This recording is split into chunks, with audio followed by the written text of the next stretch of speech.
Now I'm asking to adopt the agenda. Motion to adopt the agenda. All in favor? Carried. Okay, 2.1. Brian? Good morning, Council. Good morning. So today we're going to present our tax rate bylaw. So the purpose of our tax rate bylaw is to take the requisitions that were approved in the final budget. So there's a couple of requisitions that we requisitioned for on the tax bill. There's going to be the education, which was requisitioned by the province at 10.4 million. So that's a piece of paper or a bill that we received from the province. We assessed at a mill rate based on our assessment, and then we individually bill each ratepayer who needs to pay that. There's a couple categories that are exempt, the main category being machinery and equipment. There's a few other requisitions on our tax assessment. This year, a new one, which would be new to everyone here, is the DIP requisition. The DIP requisition was the amount that we signed that hybrid contract out in, I believe, the end of January that we sent back to the province. So that's something new this year. The other two requisitions that every other resident in the county will receive is the Drumheller waste requisition, and the other one is the Wheatland Housing Management Body requisition. So those are all bills that we receive. We update our final operating budget for those, and then we kind of put those together.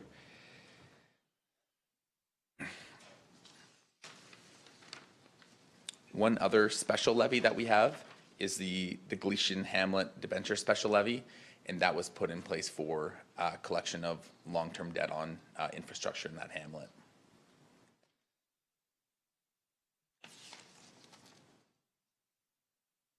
One other item I'd like to mention is that on our education requisition, each year, kind of the process that we undertake is that we requisition everyone in the county a certain amount on their tax bill. Every year we calculate something called the over-under levy. The over-under levy is used to, because we have assessment changes throughout the year, people's properties change, or any assessment appeals or anything like that. So at the end of every year, we do beginning prior to this tax year, or when we send out the bills, we have something called an over-under levy. So those amounts we need to collect on behalf of residents of the future year. This year, I'm very happy to report that we only had a change of 4,500 total on the over-under levy. So that was a significant improvement. It's good when you have very consistent assessments. So.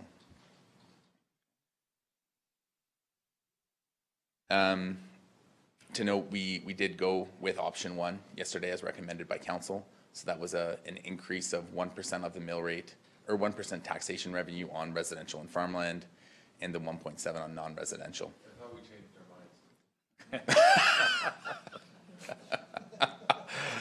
minds. It's not appealable either.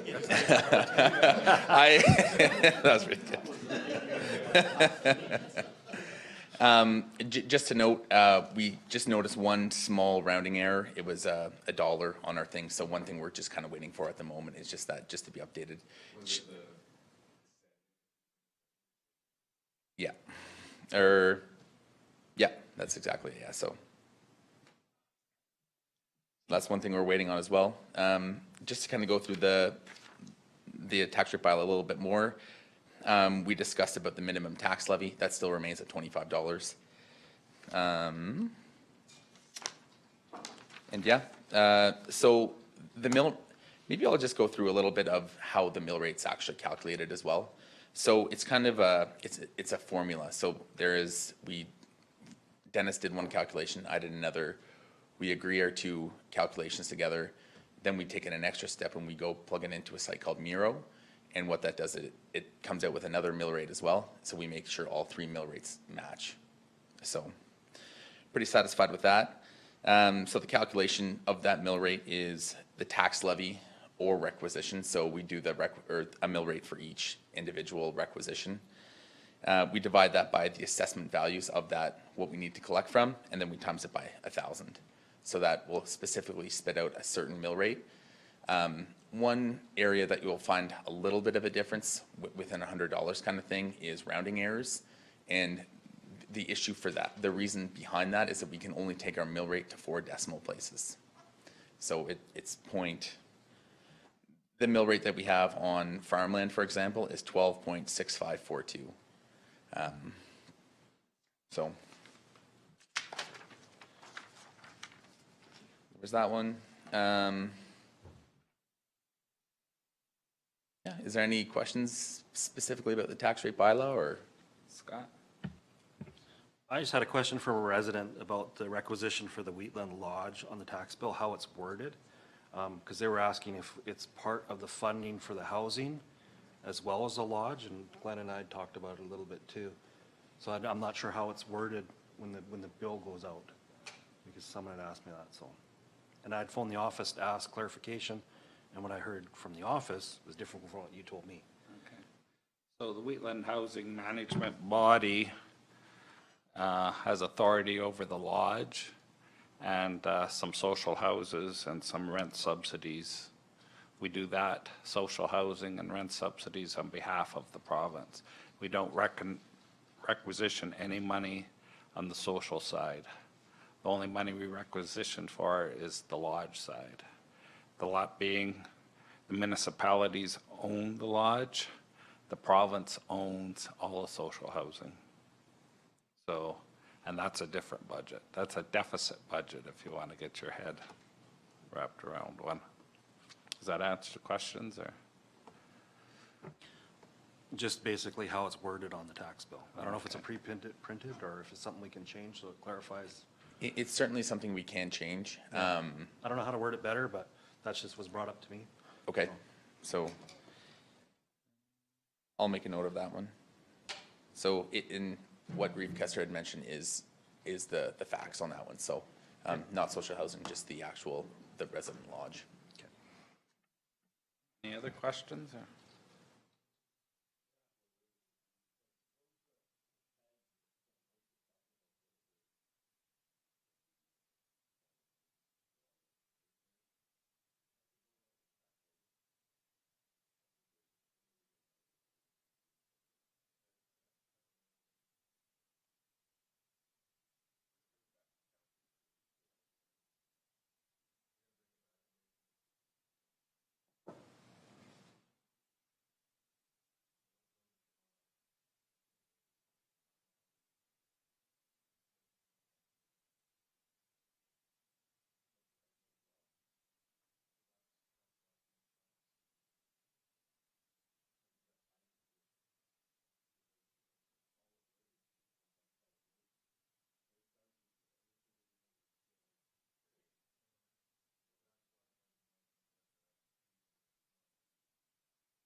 The ones on the north side through the Dallam area down towards Hazard that don't come into Hazard transfer site, and they've been using, and the ones that's, they're using landfill for their transfer site. So now when they go across the scale, they have to pay. If they go to Hazard, they don't. So if they have a tag, we have to discuss it more at the board meeting again, because we put it in place from the manager's request. Now she's finding out that there's issues with it, so it has to come back. We have to discuss it further, but one of them might be that tag, as long as they present that tag at the scale, then for that 150 kilograms of household waste, they aren't going to get charged that.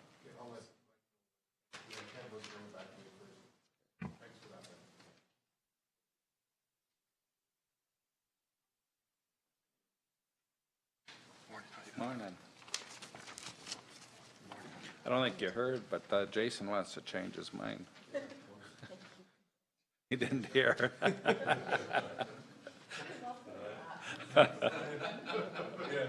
is not what you I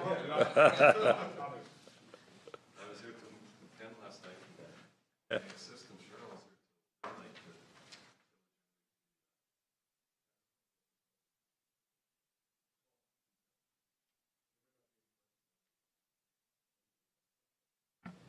midnight. And maybe just for the benefit of new council members, what I'll maybe just quickly discuss, just on that front page, I did discuss it, but it definitely helps actually having the tax rate bylaw in front of you. So on this very front page, the first kind of column with the numbers, so those are the actual requisitions that we do receive. So the education was 10,426,586. So that's what the province gave us a bill for at this in end of March when we brought back the final approved budget. We updated our numbers. So then, if you kind of take a look on the second page where it says grand total education, the 2018 tax levy, you'll notice those numbers are a little bit different. And those numbers are a little bit different because of that over-under calculation I kind of mentioned. So our responsibility as the county is to collect the over or under. So I believe in 2017, we had over-collected, and that's due to assessment changes. Sometimes they go up, sometimes they go down. And you'll kind of notice a few discrepancies on the DIP requisition, the Drumheller solid waste, the wheatland management body.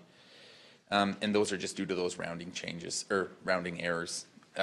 Overall, the total from actual requisitions to assessed by levies is about $68, and unfortunately, that's the best we can do.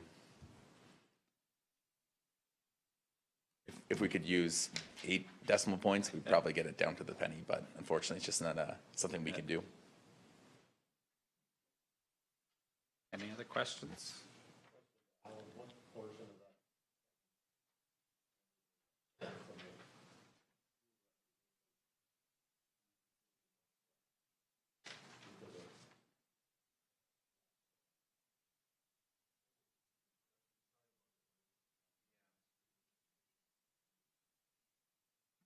So we have, out of all the accounts that we have collectible, there was probably one that was significant, just overall. But as for the education portion, it's really not that substantial because that ratepayer had significant portions of M&E, and M&E is exempt from education. So there's another program that the province has for all accounts that you write off. We can make an application. It's called PERC. I'm not sure what the acronym stands for, but yeah, something to do with education refund. I can give you at least the 2 middle ones. So under that, council needs to write off those accounts. And when we write off those accounts, then unfortunately that taxation revenue doesn't become collectible, but the education portion does. So at the end of every year-end audit, I'm not sure if you guys recall Colin, Mitchell, and Laura kind of talking about the taxation collectability. We didn't write off any accounts this year because we still are uncertain. Some are still going through legal to see if we can still collect that. So our thought process behind this is we'd rather collect the greater portion of municipal revenue than a smaller portion of education. That being said, that education amount doesn't go away. We can still collect that if we it's kind of a last resort. Any other questions? Council's wishes? Just to refresh everybody's mind, this is a bylaw, it takes 3 readings. We can do all 3 readings today if we unanimously accept approval for the 3rd reading.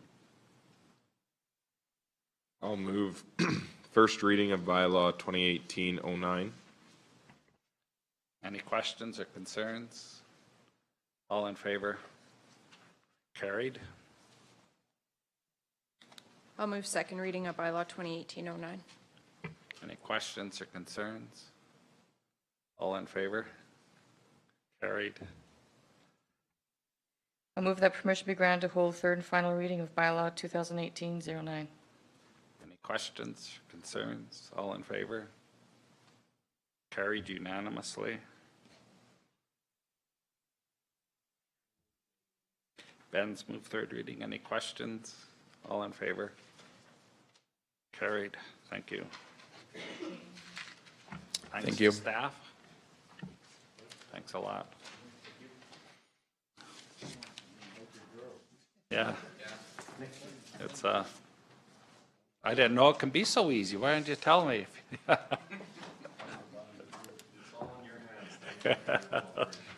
Okay. Yeah, and that's all the business. Motion to adjourn, Jason, all in favor? Carried, thank you. What time's the tour?